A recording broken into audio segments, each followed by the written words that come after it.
ဒီနေ့ဩဂုတ်လ24ရက်နေ့ကတော့အမေရိကန်ကအီရန်ကိုဒီ economic D-Day စီးပွားရေးစစ်ပွဲစတင်တဲ့နေ့ပဲဖြစ်ပါတယ်အဲ့တော့ဘာတွေဖြစ်လာပြီလဲဒါလေးကျွန်တော်ပြောပြပေးချင်ပါတယ်တရုတ်နိုင်ငံကတော့အမေရိကန်ကဒီအီရန်ပေါ်မှာစီးပွားရေးပိတ်ဆို့မှုတွေပြုလုပ်တာတွေဖိအားပေးတာတွေအားလုံးဟာပြဿနာကိုဖြေရှင်းနိုင်တဲ့အဖြေတော့မဟုတ်ဘူးလို့ပြောကြားလိုက်ပါတယ်အမေရိကန်သမ္မတဒေါ်နယ်ထရန့်ကတော့အီရန်ကိုစီးပွားရေးပိတ်ဆို့တာကိုတရုတ်နိုင်ငံအပါအဝင်နိုင်ငံတကာကဝိုင်းဝန်းပါဝင်ကြဖို့တိုက်တွန်းပြောဆိုထားတာအရင်စောစောကျပိုင်းကရှိခဲ့ဘူးပါ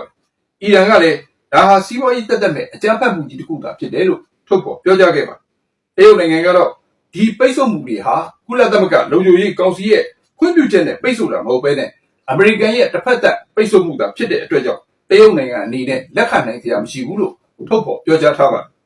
်ပြီးခဲ့တဲ့ရက်ပိုင်းကလည်းပဲတာဝန်ယူခဲ့တဲ့ဒီအီရန်ရဲ့ထိပ်တန်းလုံခြုံရေးကောင်စီရဲ့အကြီးအကဲဖြစ်တဲ့ဒီဗိုလ်ချုပ်ကြီးမိုဆန်ရေဇီအီယာလည်းပဲအမေရိကန်စင်နှွှဲမဲ့စီးပွားရေးစစ်ပွဲမှာမပါဝင်ကြဖို့နိုင်ငံအားလုံးကိုကျွန်တော်ပြောချင်ပါတယ်လို့ပြောကြားလိုက်ပြီးတော့အဲ့ဒီပိတ်ဆို့မှုတွေမှာပါဝင်တဲ့ဘယ်နိုင်ငံမျိုးမဆိုကျွန်တော်တို့အီရန်နိုင်ငံကရန်သူအဖြစ်သတ်မှတ်မှာဖြစ်တယ်လို့ဩဂုတ်လ22ရက်နေ့ကသူကထုတ်ဖော်ပြောကြားခဲ့ပါတယ်ရီဇာအီကဘာဆက်ပြောသေးလဲဆိုတော့အခုအချိန်ထိကျွန်တော်တို့အမေရိကန်ရဲ့စစ်ဘက်ဆိုင်ရာပြစ်မှတ်တွေကိုအဓိကထားပြီးပဲတိုက်ခိုက်နေတာဖြစ်ပါတယ်တဲ့အ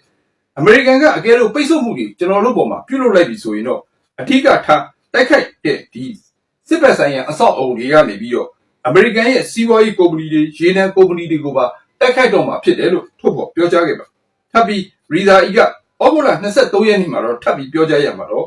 အမေရိကန်ရဲ့ပိတ်ဆို့မှုတွေဆက်လက်ပြုလုပ်လာပြီဆိုရင်တော့ပါရှန်ပင်လယ်ကွေ့ထဲမှာရှိတဲ့ရေနံတွေကိုတစ်စက်တောင်မှဘယ်လမ်းကြောင်းကမှထွက်ခွင့်ပြုတော့မှာမဟုတ်ဘူးလို့သတိပေးပြောကြားလိုက်ပါတယ်တရုတ်နိုင်ငံကတော့အီရန်ကိုအလုံးစုံပိတ်ဆို့ရေးမှာပူးပေါင်းပါဝင်မှာမဟုတ်ဘူးလို့ထုတ်ဖော်ပြောကြားခဲ့ပါတယ်မကြာတော့မဲ့အချိန်ဖြစ်တဲ့စက်တင်ဘာလ24ရက်နေ့မှာတရုတ်သမ္မတရှီကျင်းပင်နဲ့အမေရိကန်သမ္မတဒေါ်နယ်ထရန့်တို့တွေ့ဆုံဖို့ရှိတယ်ဆိုလည်းသိရှိရပါတယ်အီရန်နိုင်ငံမှာလူဦးရေအားလုံးပေါင်း90လောက်ရှိပါတယ်အီရန်ဒေါ်လာကြီးမစတင်ခင်အချိန်ဖြစ်တဲ့1989ခုနှစ်တုန်းကဆိုရင်အီရန်နိုင်ငံရဲ့ငွေကြေးဟာအမေရိကန်ဒေါ်လာကို141ရီယယ်ပဲရှိခဲ့ပါတယ်ဒါပေမဲ့အခုအခါမှာတော့အမေရိကန်ဒေါ်လာဟာဒီအီရန်ငွေကြေးရီယယ်2သန်းအထိဖြစ်သွားခဲ့ပါတယ်အမေရိကန်ဒေါ်လာရှိရင်တော့မှအီရန်နိုင်ငံမှာတန်းကျပ်တထေးကြီးတော့ဖြစ်သွားမလားလို့တော့စဉ်းစားရမလို့ဖြစ်နေပါတယ်အီရန်ငွေကြေးဟာဆိုရင်အခုအခါမှာ69.5%ထိထိုးကျသွားပြီလို့သိရှိရပါတယ်ဒီရတဲ့အီရန်လွှတ်တော်ကဟောနိုရေလက်ကြားကိုဖျက်ဆီးသွားလာတဲ့သင်္ဘောတွေမှန်သမျှကိုအခွန်ကောက်ဖို့အတွက်အီရန်လွှတ်တော်ကအတည်ပြုလိုက်တယ်လို့လည်းသိရှိရပါတယ်အီရန်နိုင်ငံရဲ့ဝန်ကြီးဖြစ်တဲ့အာရချီကအမေရိကန်တွေမအောင်မြင်တဲ့အရင်တုန်းကကျင့်သုံးခဲ့တဲ့ဒီစီးပွားရေးပိတ်ဆို့မှုနီးလဟောင်းကြီးကိုအခုအခါပြန်သုံးနေရပြန်ပြီလို့လူမှုကွန်ရက်မှာရေးသားထားတာကိုလည်းတွေ့ရှိရပါတယ်ရေရောင်းစောင့်ကြည့်ရေးအဖွဲ့ဖြစ်တဲ့ Brave Traffic ကတော့အခုအချိန်မှာတရုတ်နိုင်ငံနဲ့ဆက်ဆက်နေတဲ့ဒီရေနံတင်သင်္ဘောတွေတော်တော်များများဟာဟောလ်မိုရေလက်ကြားကိုဖျက်ဆီးသွားလာနေစေဖြစ်တယ်လို့ထုတ်ဖော်ပြောကြားခဲ့ပါတယ်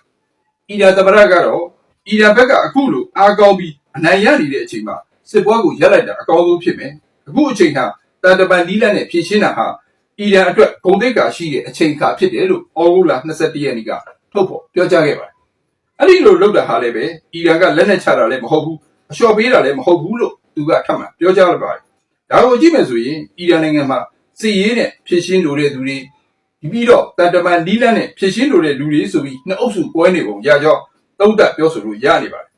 အီရန်သမ္မတပြောဆိုလိုက်တဲ့အချိန်ဟာအမေရိကန်စီးပွားရေးပိတ်ဆို့တဲ့အချိန်နဲ့အချိန်ကတိုက်ဆိုင်နေတာကိုတွေ့ရှိရပါတယ်အီရန်နိုင်ငံအတွင်းမှာအစားအသောက်ဆေးဝါးပြီးတော့လူတွေသုံးတဲ့အသုံးဆောင်ပစ္စည်းတွေနဲ့ကုန်ပစ္စည်းတွေအားလုံးဈေးမြင့်တက်နေပြီးတော့အီရန်ပြည်သူတွေရဲ့လူနေထိုင်မှုဈေးရည်တွေဟာဝင်တော့ဝေပိုးကြီးတစ်ခုလို့အခုအချိန်ခါမှာဖြစ်ပေါ်နေကြပါတယ်ဒါပေမဲ့အီရန်ရဲ့ထိပ်တန်းအရာရှိကြီးတွေကတော့အဲ့ဒီဒုက္ခတွေအပေါင်းကနေကင်းဝေးနေတယ်လို့သိရှိရပါတယ်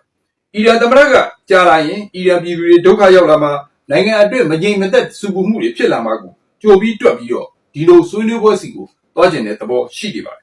ဒါပေမဲ့ဘယ်လိုပဲဖြစ်ဖြစ်ဒီနေ့ဩဂုတ်လ24ရက်နေ့ကတော့အမေရိကန်ကအီရန်ကိုပြင်းပြင်းထန်ထန်စီးပွားရေးပိတ်ဆို့မဲ့ဒီဒေးနေ့ပဲဖြစ်တယ်လို့ပြောရတော့မှာပဲဖြစ်ပါတယ်ဗျာနောက်ပိုင်းဘာတွေဖြစ်လာမလဲဆိုတာကတော့ကျွန်တော်တို့စက်ကြည့်အောင်ပါပဲဖြစ်ပါတယ်အားလုံးကြမ်းပါပြီးရန်သူမျိုး၅ပါးအနေနဲ့ကပြေးဝေးကြပါစေခင်ဗျာ